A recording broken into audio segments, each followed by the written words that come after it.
Happy Happy Thursday, folks. We're firmly entrenched in the dog days of August, and it's the dog days of the summer for baseball and the dog days for hockey news.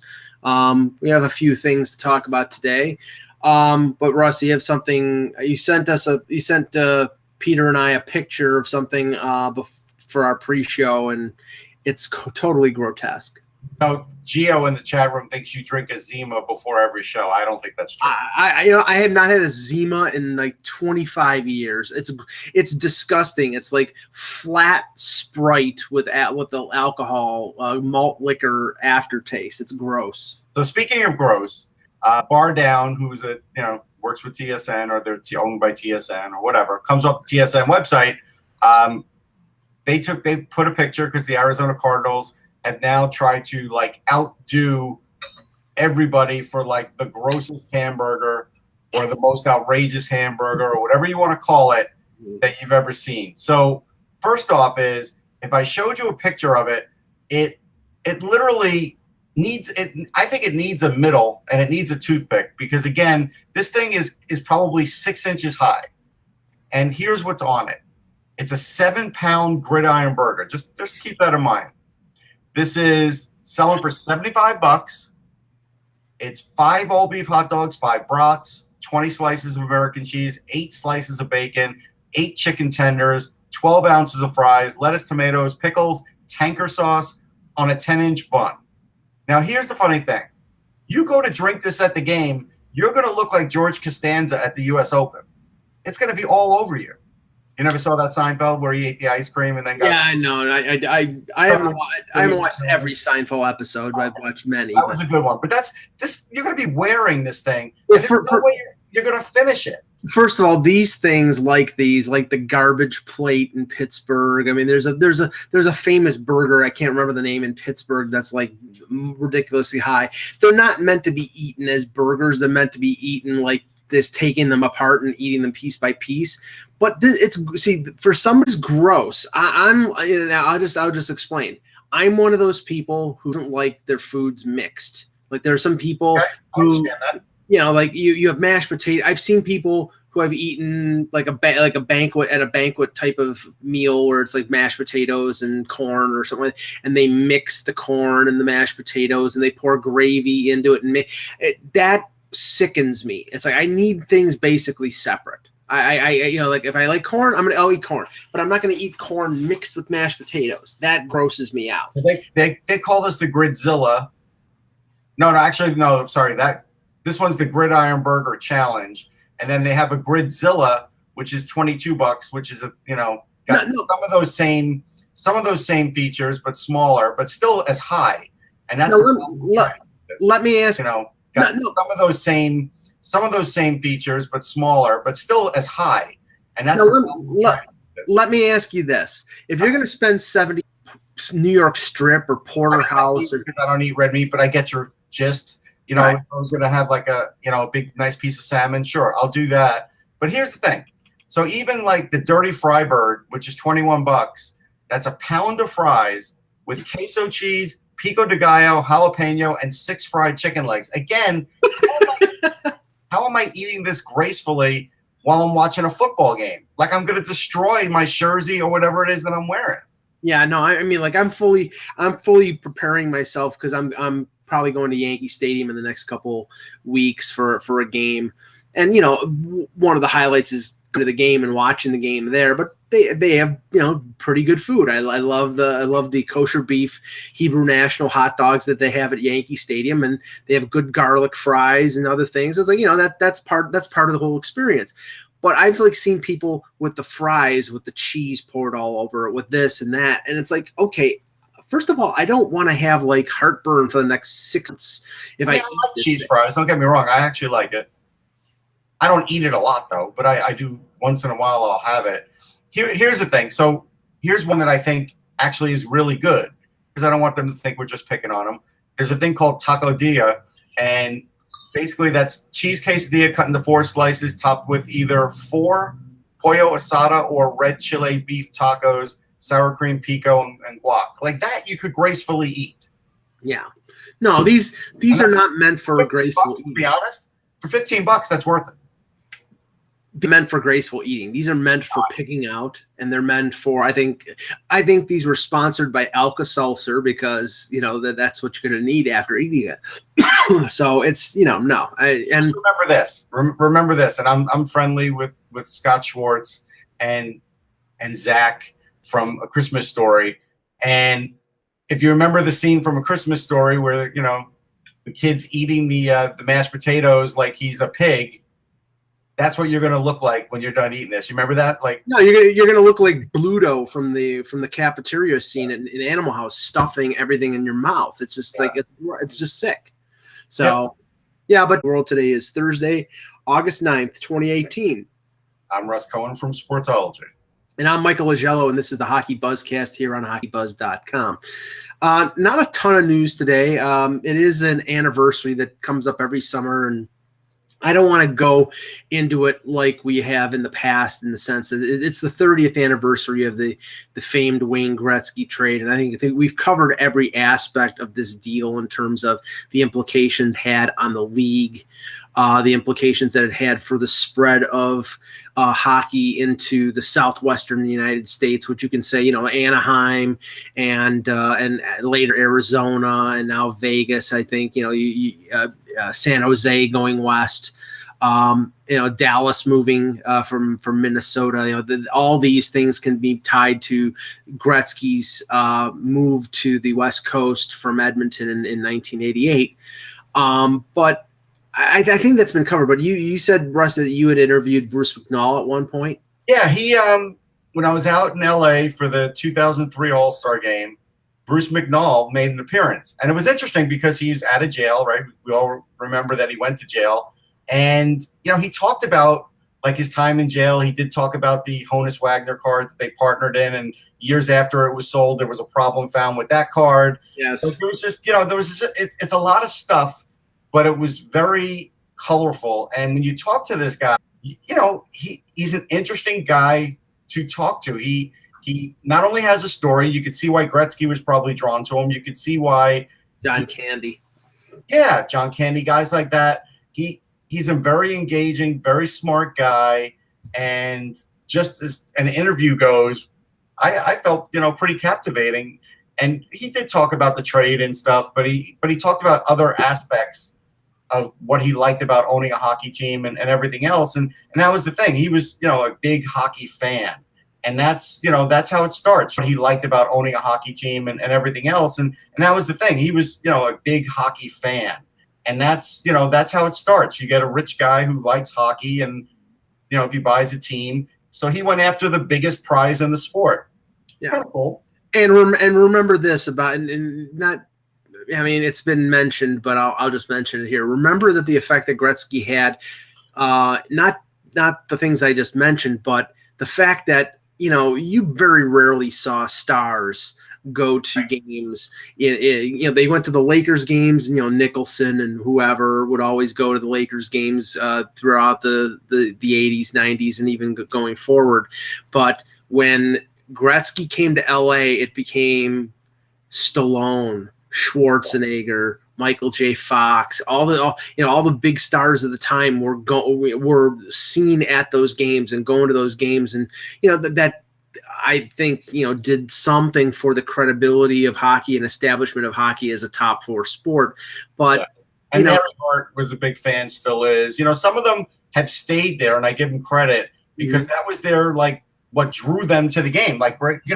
You can never underestimate what that trade did for the West Coast and building hockey out again in that area. It's not like the Kings were devoid of fans, had fans, and they had great players, but they just never put it all together. Yeah. But when Gretzky went there, it did bring a cachet that they never had before, and it really did help spark everything that you see now in the West with Arizona and teams like that. But the fun is, and they had some playoff success before that with the Triple Crown line in the late 70s and early 80s. Marcel Dion and Charlie Simmer and Dave Taylor, and had Rogie Vachon, as you said, in the 70s as one of the best goalies in the league.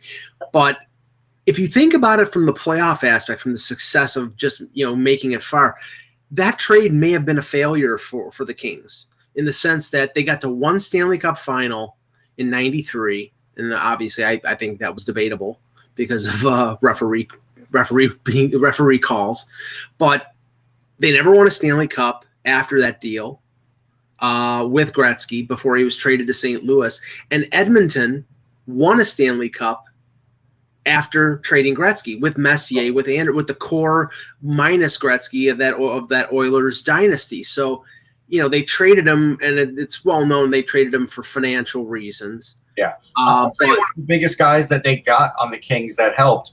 There's all the big names that everybody remembers, but Thomas Sandstrom was one of the guys that really, really helped them. Didn't they get him from the Rangers? Yeah, and he had 40 goals one year with them. That was part of the Bernie Nichols deal. I think it was Sandstrom and Granato for Bernie Nichols. Yeah, and if you look at what Sandstrom did there, I mean, he was on Gretzky's wing in '93. He was a terror. I mean, he had 40 goals with the Rangers. He had 45 there. Like, Sandstrom's a very underrated player. Yeah, he was very unlikable to play against. He was very cheap. He was. I mean, but here's the thing, though, and you can't say it's all with Gretzky, because with the Rangers he had 88 points, and with Gretzky he had 89. So that's he was a great player. He really was. He did carve up people, though. Yeah, there was a reason that Dave Brown almost killed him. Yeah, he would carve you up with a stick, no question. But now what I wanted to sort of extrapolate from the Gretzky talk, because you go first, then I have a couple. Okay, yeah. This deal, I think, will trump all the other deals. God, I hate using that word. I should use a different word. The Eric Lindros trade. It impacted the Rangers, the Flyers, and the Nordiques. And it was interesting because, remember, the Rangers had an offer in, and they had to get an arbitrator because they had to decide if that offer was legit. And in the end, the arbitrator said, no, you didn't have it in by August 1st, by midnight or something like that. So it wasn't legit. But here's what the Rangers were offering. Let's think about this. But before you say that, isn't this deal the reason for the origination of the trade call or the trade fax? Because because again, and trust me, the arbitrator had to review tons of stuff with this, because again, the Rangers, said that they had an agreement. The Flyers said they had an agreement. Yeah, and the arbitrator was Larry Bertuzzi, who I believe is the father of Todd Bertuzzi or related to Todd Bertuzzi. Yeah. Yeah, I believe he's related. I don't know if he's the dad. Yeah. And, so it's a pretty landmark deal. But here's who the Rangers agreed. Sergei Nemchinov, Tony Amonte, Alexei Kovalev, James Patrick, and either Van Beesbrook or Richter, as well as multiple first-round picks and $20 million in cash. Right. And remember, at this point, James Patrick was an all-star defenseman. Yes, James Patrick, and really had an unheralded career. Kovalev, we all knew, was an up-and-coming star.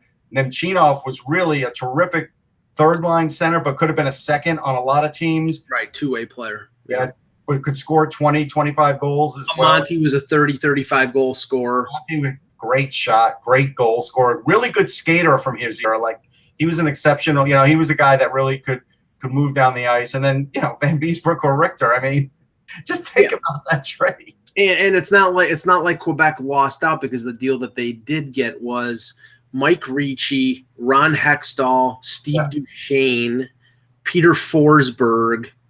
I think it was 2 first-round picks and $15 million. It was something like that. Yeah. I mean, I'll tell you what the deal is in a minute. But anyhow, so the Rangers thought they had a deal. Flyers, complained. And then Bertuzzi had to review over 400 pages of handwritten notes and 11 witnesses, including Lindros. And at the end of the day, let's see, I'm trying to find it. It's like sometimes you get lost in a sea of. Yeah, I can pull it up here. It's funny. I could find the Ranger names so much easier. Here you go. Here it is. Go ahead. Talk about the guys. Chris Simon. Right. Mike Ricci. Yeah. Kerry Huffman. Ron Hextall. Peter Forsberg. Steve Duchesne. A first-round pick. 2 first-round picks. Future considerations and cash. Right. So that's a heck of a deal, man.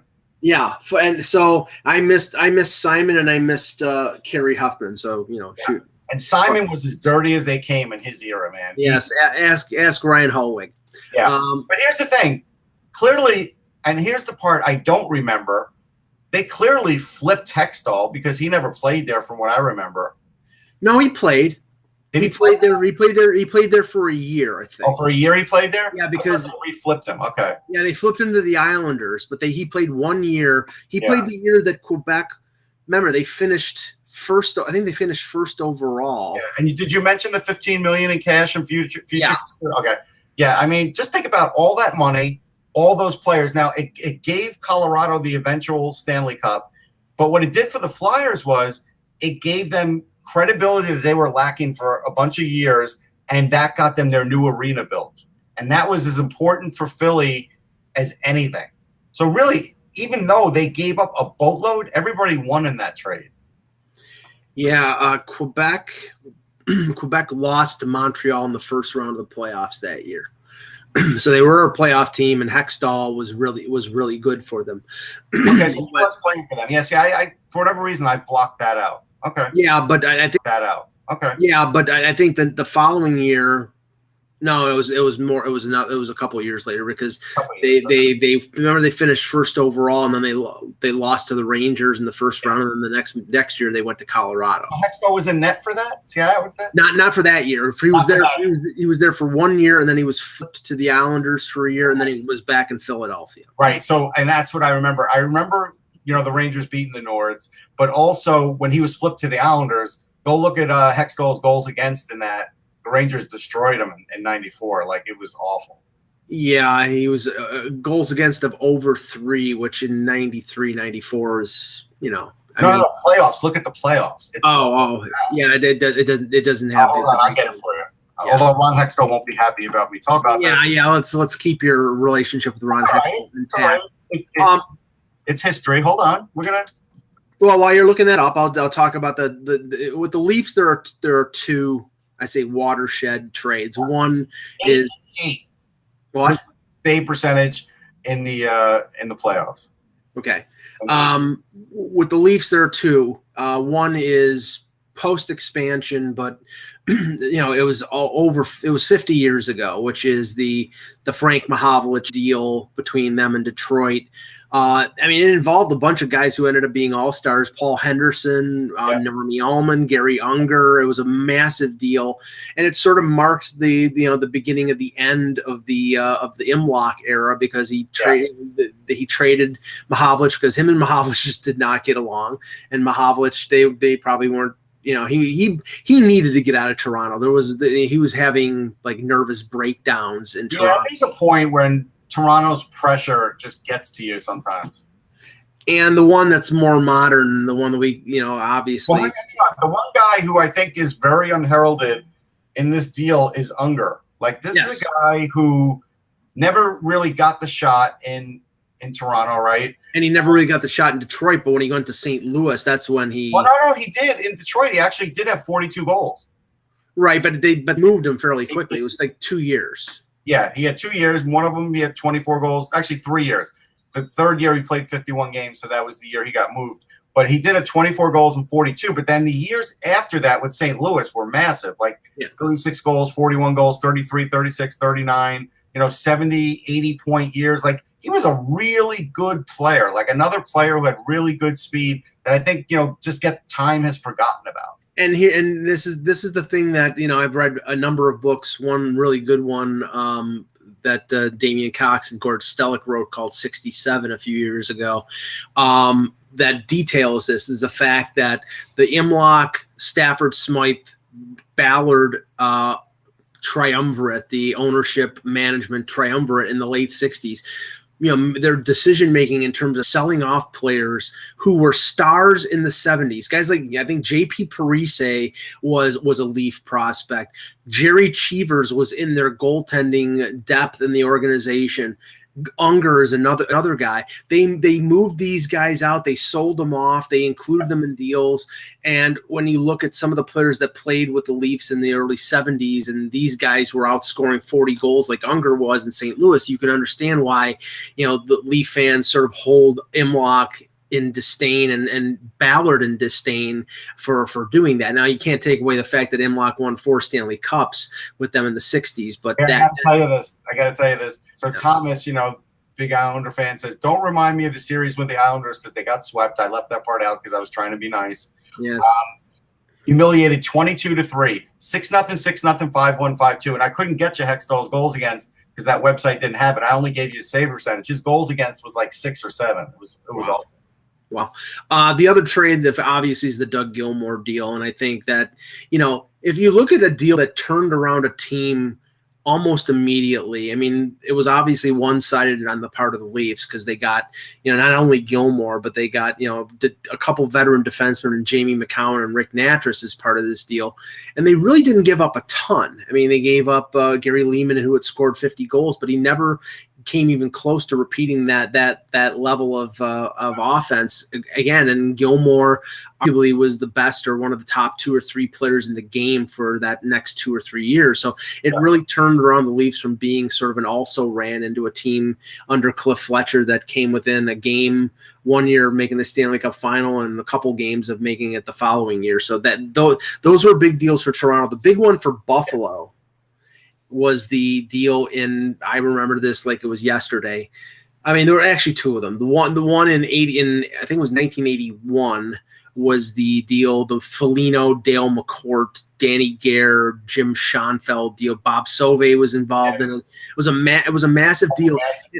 And I, to this day, do not understand the thought process of the general manager of the Detroit Red Wings, because all the players, I mean, Garrett scored 56 goals the previous year, but Garrett was starting to get a little long in the tooth, and his stats trailed off after that deal. Schoenfeld was in his late 20s. Derek Smith was involved. He was sort of a second, third line center. Dale McCourt was a first overall pick. Foligno was a top 2 or 3 pick in the 77 or 78 draft and had a great career. Yeah, he was a really good goal scorer. He really good goal, tough player, big, and it was a very, very one-sided deal. And the only other deal that I could think of from the Buffalo perspective that was as big was the Pierre Turgeon, Pat LaFontaine deal between them and the Islanders. Turgeon was a number 1 overall pick, and there were other aspects like Benoit Hogue and Uwe Krupp in that deal. But LaFontaine coming over in the early 90s and with, paired with McGillney until he got concussed. Yeah, LaFontaine was a great my God, player. So talented. Yeah, so I mean that's Turgeon. Like that's another guy. I know Islander fans don't want to hear about it, but I mean, he really. And look, with the Islanders, he did have that 132-point season, but for whatever reason, just didn't lead them the way they'd hoped he did. But if you go look at Turgeon's point totals, like I said, 132, 106, 80, 87, 96. I know the game was different then, and scoring was it was easier, but still. That's all points. You realize he's more than a point a game in his career, and he never gets talked about for the Hall of Fame. Now, I was listening to what do you think about that? I never thought he was more than a point a game. Did you? No, I didn't. I mean, I've heard Turgeon's name be mentioned as somebody Hall of Fame worthy. And he's not just a couple points over. He's like 1327 in 1,294 games. Like he's got 500.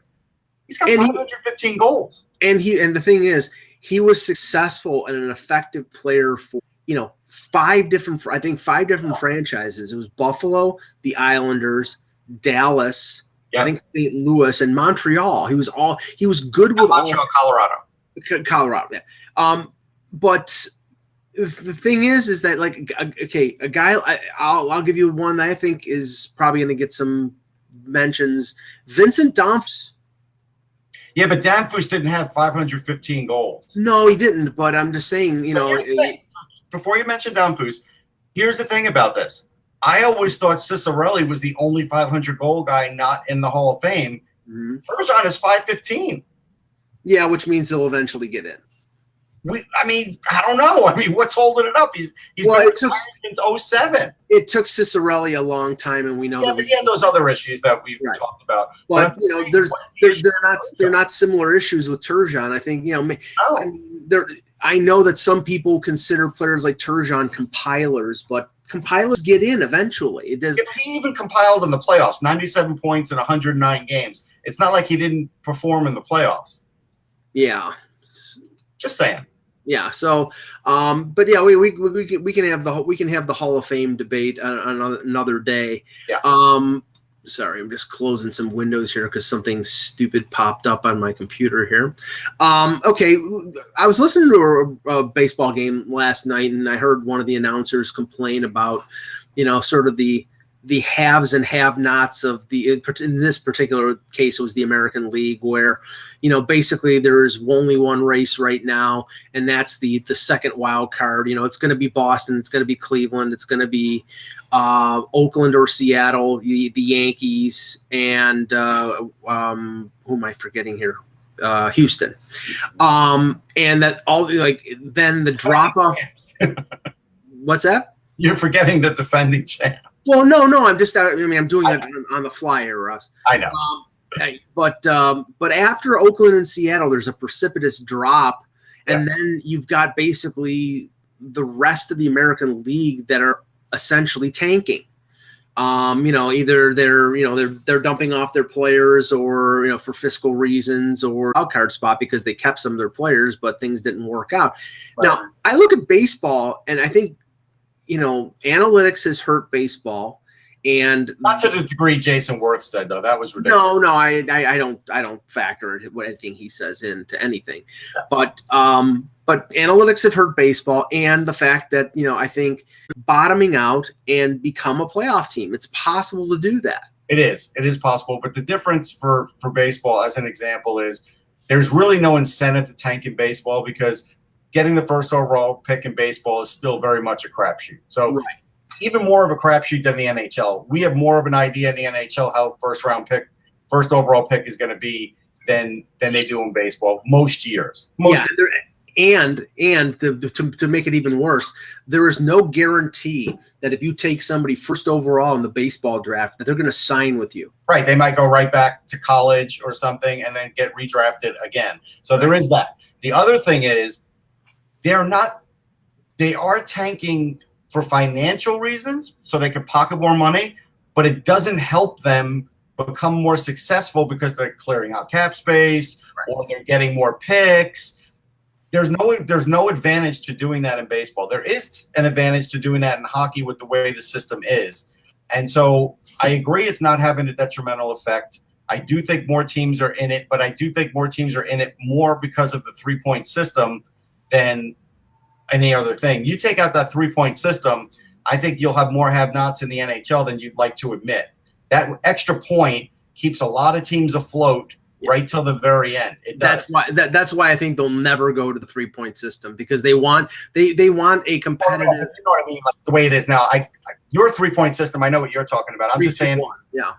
I'm just talking about the system now where it's crazy. Right, but there's the loser point. It keeps things artificially close.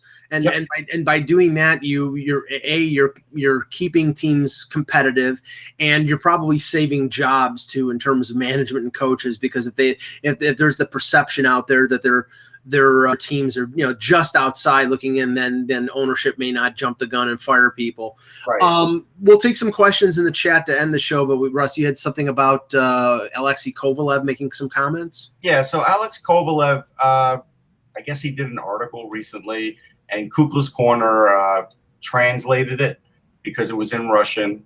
And, basically Kovalev is not a fan of the current game, and he spelled out why. So I'll read his quotes and we'll talk about it.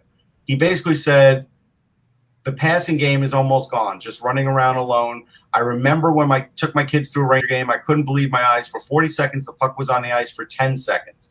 The rest of the time, it went up the boards, on top, throw it away, throw it away. I was sitting there wondering what the game was turned into. Now, that's the first part of it. Just to talk about that does bother me. That, come on, let's get the puck out, get it out. No matter what you do, get it out.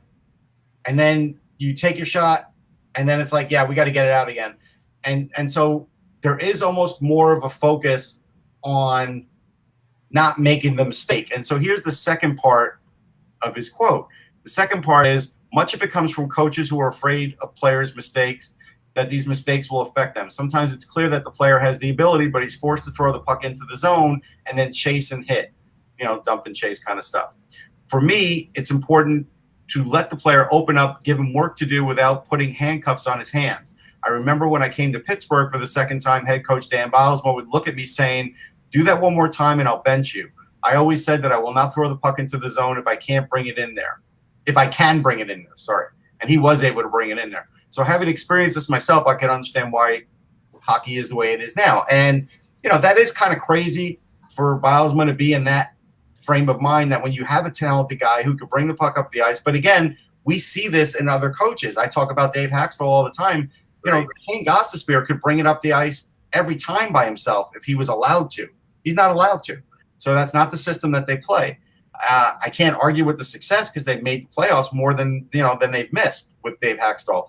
But that's a lot of coaches. I mean, I look at it and I say the big problem for me and what Kovalev is talking about is, yes, there is an excitement factor that is missing that could be there if you let guys just show off their talent a little bit more by making it more wide open. But again, then if they get the puck stripped and the puck ends in the net, then the coach looks at them and they bench them. And that is the problem. That's the one problem that really does get masked in this game right now. Yeah, coaches are interested in one thing or two things: winning and self-preservation. Right. And to enable yourself to win more, I think playing a conservative brand of hockey and keeping things close, that's beneficial. And I don't see that ever changing. So I don't know whether, I understand the concerns that Kovalev has, but I think he's shouting in front of an empty theater. I don't think anybody's going to listen. Yeah, but he is, I've interviewed him more than a few times, and he is a very good student of the game. I mean, clearly you saw the points that he was able to put up in his career, especially playing with Lemieux. He had like 46 goals one year. Sure. I mean, but again, he also was that guy. Now, early in his career, he would drive you crazy because he would be that guy that would go around 10 guys and then not know what to do with the puck.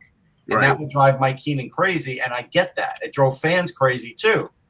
But he did eventually figure that out, and it does make you wonder, like with this era of, hey, we want to push the pace, we want to push the puck up the ice, why don't you let more guys bring it up and do that? Because here's the thing, and this is what I always say, it doesn't have to happen all game, but it should happen 50% of the time. Like if you have a guy like Quinn Hughes, we'll just use him as an example, and you let him bring the puck up the ice, he gets into the zone, let your guys get set, he's going to draw at least two guys to him before he can pass that puck because he's a dangerous offensive player. There are other guys, like I said, Shane Gostisbehere, other guys in the league that can do this, but really don't get to do it as much as they used to, let's say, in the 80s.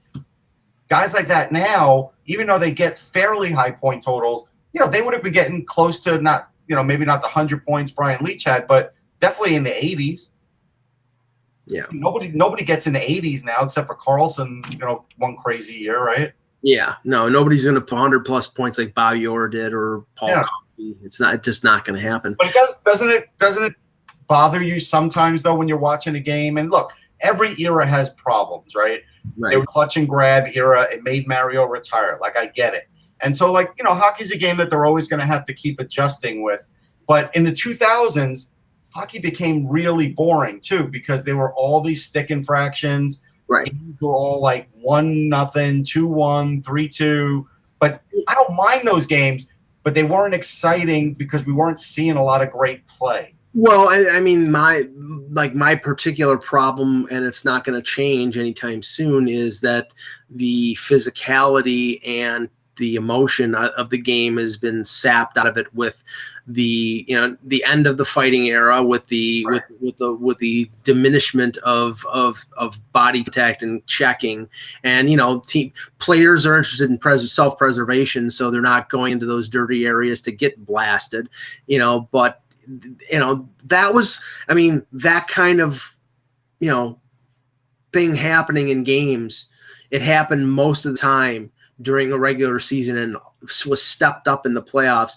And now you still have some physicality in the playoffs because, part of the process in the playoffs is, to wear down the other team, to, it's a war of attrition.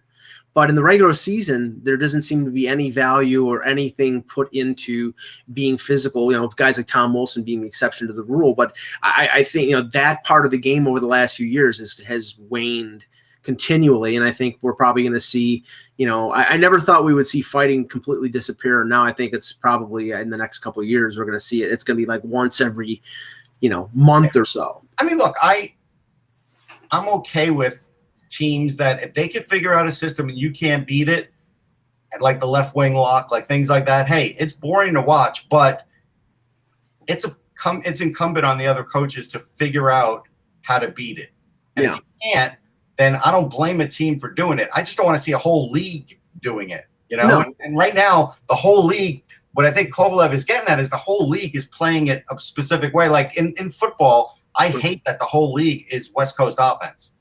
Right, and well, yeah, I mean, bring it back to a team like Toronto, where they're not playing sort of a trap late in games. At least over the last year or so, even though I think Mike Babcock would want to, they really can't because they don't have the personnel to play. They play positionally, but it's not effective. Right. They have to have different players to be able to play a defensive structure that's effective.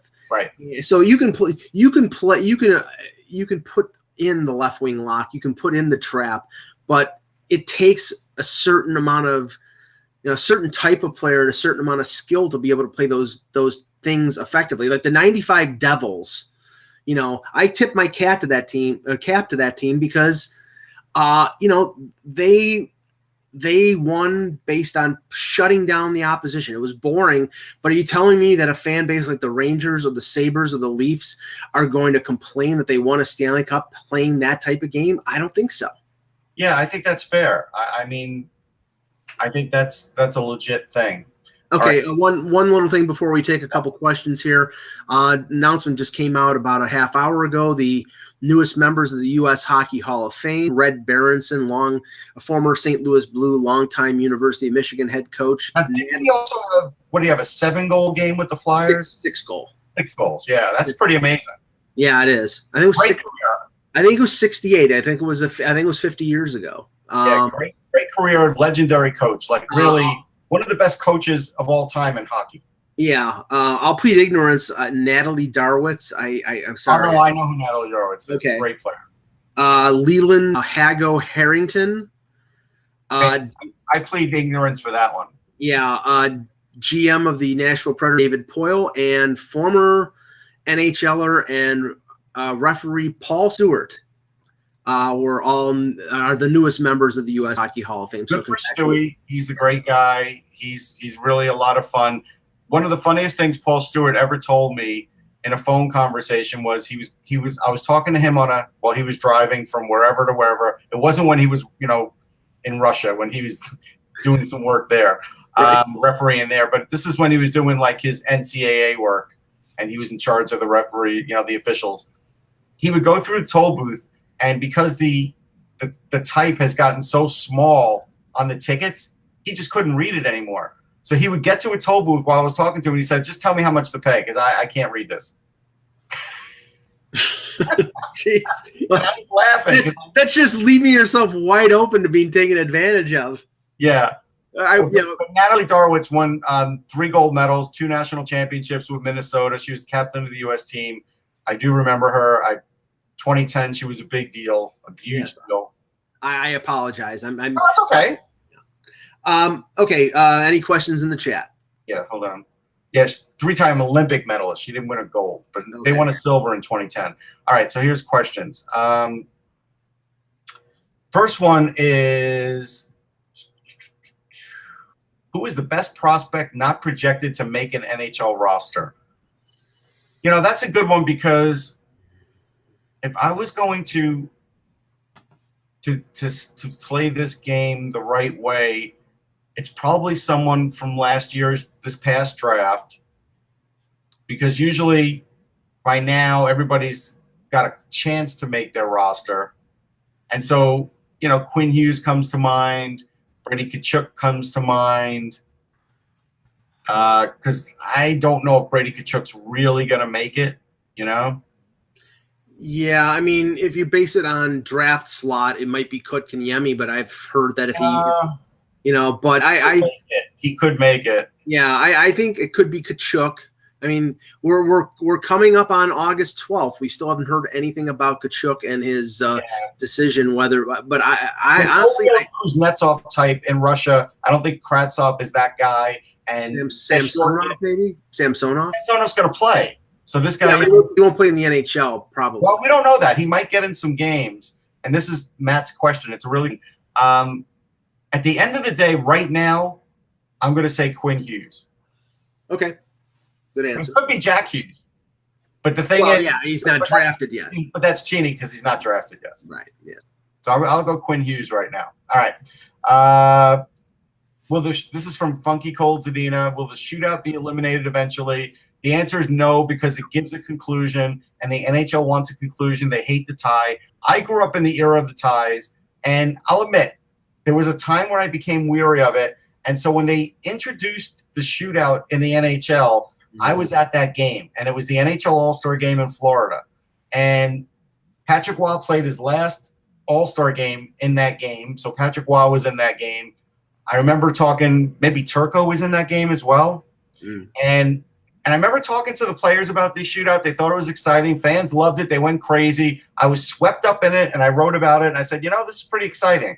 A couple of years later, I kind of wished it never happened. I hate it. But what I think will eventually happen, I don't think they'll ever expand it more in terms of time because the PA will have a problem with it. I do think, though, you might have and this is just me theorizing here. I know that when there's a power play, right now in overtime, it's it's 3-on-3, and then you go to 4-on-3, and then when the penalty's over, if it's killed off, it's 4-on-4 until the next whistle. Yeah. What's to stop it from being make it a 3-on-2 power play? Because honestly, I mean, it's getting to the point that. But what I'm saying is, resolve the game before you get to the shootout. But it's not hockey, then, for sure. It's shitty, but this is but I think it's already sort of a bastardization of real hockey when you go down to. I think 3-on-3 is entertaining, but as we saw last year, as you got further along into it, people started developing strategies. You saw the circling back into zones. It wasn't as exciting as it was in the very beginning, and that's the coaches will ruin it eventually. Yeah, 2003 was actually the game in Sunrise. So I guess when I was doing the NHL charity thing was probably 2002 in LA. But yeah, that was when they had it then, and that's when they sort of tested it. And there's an article out there that I was very pro shootout. Sorry, delete it. It's no longer online. I will tell you that. There you go. Let's see. Matt Everly asks, this is 2 from Matt, but I'll let it go. Russ, what's the likelihood of Ian LaPerriere still being an assistant coach of the Flyers after the season? Penalty kill numbers have been bottom 5 to 10 for years. I think, like every coach, they have to review it after every year. Do I think that it could be the end? Yeah, I think there's a possibility. I do. I'll yield to your expertise on that one. Yeah, and I think he's great. I mean, he, with player development, I thought he did a great job. So it's possible that he goes back and does something else like that. I'm not saying he'd be out of the organization, but I'm saying they do have to improve in that area. He is right about that. It looks like Matt's asking all the questions, so we'll just throw him another one. What is the worst contract bought out by an NHL team? Oh, that's a good one. Brizgalov definitely is up there, and it might be the number one. But he did play, it's like these guys do play. I'm going to say Wade Redden, because Wade Redden went and played for Hartford for how many years? 2, 3? 2, 3, yeah. Yeah. So I don't know. Wade Redden, Ilya Brizgalov, take your pick. DiPietro, I mean, it was simply on the length of the deal. Yeah. Yeah, so I mean, there are a number out there. I mean, I mean, believe me, I almost think that some of these teams are looking. I don't think there's going to be any kind of radical change in the new CBA in terms of the salary cap, or like there was the last time. But the one thing that helped some teams was the compliance buyout in 2012. Yeah, that's almost like a get out of jail free card. If there's any kind of change, maybe something like that comes around again, but I don't see it. But I'm sure there's some general managers out there that would like to cleanse. It's funny because I've been listening to some other, Toronto-based shows, and the natural assumption out there is that Nylander is going to get the long-term deal. And the only thing I caution people. How long-term? All 8? I wouldn't give him. No, not 8. I think 6. They'll get like 6, right? But I see. I don't even think that, because if Nylander is expecting to get, greater amount than a guy like Pasternak, I don't think Leafs are going to – the Leafs will sign him for 6 years, and they'll give him good money. But I don't think it'll be close to 7. I think it'll be – if it's 6.2, I think they'll do it. And if there's an impasse, I think they'll end up going the bridge route and doing what the Tampa did with Kucherov and pushing the decision a couple of years down the road. Reinhart, I think it'll be a 2-year deal, probably – 3.5, something like that. Yeah, I can see that. We got a few more. We got some good ones coming. Okay. Cousin Eddie asks, what would it take for the Leafs to get Jay Bouwmeester? It would take St. Louis not being a playoff team. Yeah, I agree with that. Yeah, it would take that, but so you would have to basically pray that Jake Allen is basically Jake Allen again and falls short. Yeah. And if they're and remember, St. Louis, the last couple of years, they have shown with Stastny, and there was one other, with Shattenkirk, that they will not hesitate to trade a guy who's a pending UFA if they don't think they can re-sign him, or if they think they can get decent return for him in a trade. So if they are borderline playoff, then I think they would trade Bouwmeester. But look at the additions. They've added O'Reilly. They've added Bozak. Yep. I think they're a playoff team, so I don't think they're going to trade Bouwmeester. And maybe they let him walk as a free agent, but I don't think it's going to happen. So here's a new name that I haven't noticed lately. Matt Boss. What do you think Dennis Cholowski's chances of making the Wings roster this season are? I don't think he'll make it this year, and I think that's why they went with Mike Green. Yeah. So they give him a chance. He played one AHL game last year. He needs to play a full AHL season, but he's a really good player. Like, I think he's coming along great. Remember, this is the organization that has a history, and Kenny Holland is still there, of overcooking their prospects. Yeah, but they're going to break it this year with Michael Rasmussen. Like, he's going to play, I'm pretty sure. Well, I mean, there are exceptions to the rule. Larkin, there's going to be 2 exceptions because Zadina is going to be and Zadina too. But with especially with defensemen, they didn't break it with Anthony Mantha. Anthony Mantha played a lot in the AHL before he finally came up. Yeah. Tyler Bertuzzi, the same thing. So I think that Cholowski will probably play a full year in Grand Rapids and then maybe get a chance next year. But there's no taking into consideration he might not be on that team for a year and a half to 2 years. Oh, that's a good point. All right, so now we're being asked the worst first overall pick ever in the NHL. Patrick Stefan. Yeah, Stefan definitely comes to mind. Greg Jolly. Let's just say the modern era. I'm going to say it's Stefan in the modern era. Yeah. Pre-2000, let's go with Patrick Stefan. I think that's a good pick. Because really, since then, if you look at the first-round picks, most of them have been successful. I mean, sure, Yakupov not what anybody thought he would be. I thought he'd be way better. I mean, 95 was Brian Berard. 96 was Chris Phillips. He was still a very good player. Yeah, he played forever. 97 was Joe Thornton. Yep. 98 was Vinny Lecavalier. Yep. 99 was Patrick Stefan, and the Sedins were picked consecutively right after him. Yeah. 2000 was Rick DiPietro, who still was a really good pick. I mean, DiPietro was a really good goalie. Injuries did him in. Kovalchuk in 01, Nash in 02. Marc-Andre Fleury in 03, Ovechkin, Crosby, Eric Johnson, and then Kane Stamkos, Tavares, Taylor Hall. 2011 was Nugent Hopkins.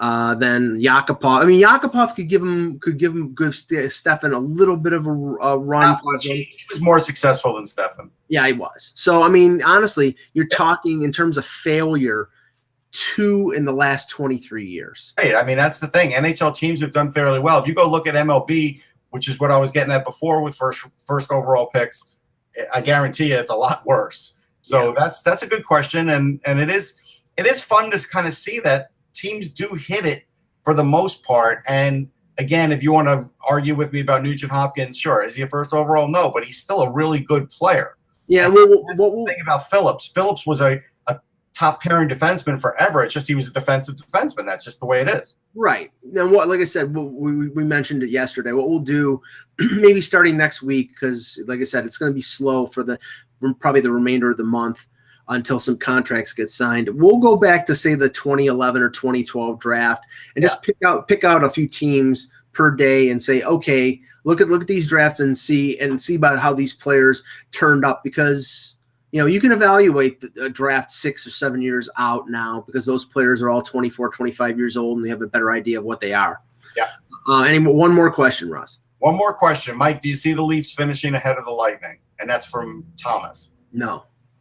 I think the Lightning will win the Atlantic Division. I think it's a battle between the Leafs and Bruins for second place. And if the Leafs don't improve their defense, I think it'll be Boston 2 and Toronto 3 like last year. And then the challenge here is, and the Leafs have $10 million in space for 1 year. The challenge for Kyle Dubas is, do you wait until the trade deadline and load up, or do you try to get something done with somebody before the season? Almost done. There's right, right. I mean, you could make a deal. Teams will be willing to start making deals around American Thanksgiving and that. But those players that are available then are the same players that will be available at the deadline. And if you wait till American Thanksgiving, unless a team has an absolutely terrible first couple months, they're not going to be completely out of it. So, you're probably going to be paying rental prices in late November. So, yeah, I think that right now they're in a position where they're set up to be a player at the deadline, adding maybe 1 or 2 big name players for a cup run. But there's no guarantee. Then you're going to have to give up young assets and draft picks to get those players. Yeah. And you won't have the ability to sign them after the year, because then Matthews and Marner and those contracts hit the books. So yeah, I did. I forgot to say congrats to David Poyle too. When we were talking about the U.S. Hockey Hall of Fame, that's well deserved. Today is Rod Brindamore's birthday. We wish him a happy birthday. The funny thing about Brindamore is, in that Stanley Cup, at his locker was maybe one of the best moments that I think I've ever spent with any player by his locker, just because he had really gone through the ringer up to that point to try and win a Stanley Cup. You think about how hard this guy played his entire career. It was a really nice moment. There was a lot of beer drinking in that Carolina Hurricanes locker room. I've got a picture on my Facebook and Instagram and Twitter page of, I think it was Walensky. Was that his remember the defenseman who passed away? Oh, was it Steve Chason? No, Russian guy. Oh! Even the one that died in the locomotive. Yeah. Hold on, I can find it. He had a nice beer in hand. Let's see. Yeah, I'll probably beat you. Wallin, right? Is it Wallin? Nicholas Wallin or something? Did he? I don't think he was. Was he part of that? Let's see. Yeah, I think it's him. Yeah, let me look up Nicholas Wallin. Yeah, I didn't think he was. Yeah, yes. It was Nicholas. Wow. Yeah. God, I remember him scoring. He scored a big goal for Carolina in 2002 that beat the Leafs in the playoffs in the conference final. He was there in 2006, and he came off. We were in the locker room, and somehow we got in there first, right? We beat a lot of the media in there. And so he looked at me and he was like, what do I do? Because he had a beer in his hand. And I said, listen, if you want to talk, we'll talk. If not, if you want to enjoy your beer, enjoy your beer. It's up to you. I said, somehow we got in here early. And he did talk to me with his beer in his hand. And it was great. I mean, it was just, I have a lot of pictures from that Mike Del Tufo took of that locker room. But Brenda Moore, like I said, he held court, and I felt good for him. Yeah. All right. Great show. We will be back tomorrow with another edition of the Hockey Buzzcast. For Russ Cohen, I'm Michael Agello. Thank you for watching. And remember, without the buzz, it's just hockey.